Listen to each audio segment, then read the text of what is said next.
বিসমিল্লাহির রহমানির রহিম। বিএনপির নেতা ইশরাক হোসেনকে আমি ব্যক্তিগতভাবে অনেক পছন্দ করি বা ভালোবাসি, কিন্তু তার এই কয়েকদিনের কার্যকলাপ দেখে আমি খুবই আশাহত এবং মর্মাহত। আমার মতো অনেক সাধারণ মানুষ হয়তোবা হতাশ হয়েছে তার এই কার্যকলাপের কারণে।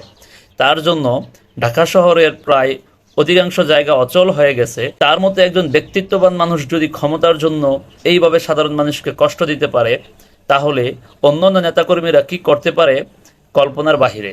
ইশরাক হোসেনের কাছ থেকে আমরা এটা কখনোই আশা করিনি। তার উচিত ছিল আদালতের রায়ের মাধ্যমে মেয়র ঘোষণা হওয়ার পরে জাস্ট এটুকুতেই সন্তুষ্ট থাকা, কিন্তু সাধারণ মানুষকে কষ্ট দিয়ে তার ক্ষমতায় আসতে হবে, ক্ষমতার চেয়ারে বসতে হবে, এই চিন্তাভাবনা যে তার মধ্যে আসবে এটা আমরা কল্পনাই করিনি। তার নেতাকর্মীদের দিয়ে রাস্তা ব্লক করে দাবি আদায় করাটা সাধারণ মানুষের সাথে এটা খুবই অন্যায় হচ্ছে। আর তাছাড়া নেক্সট নির্বাচনে আশা করা যায় তিনি মেয়র এমনিতেও হবেন, তাহলে কেন জোর করে এখন আবার ক্ষমতায় বসতে হবে।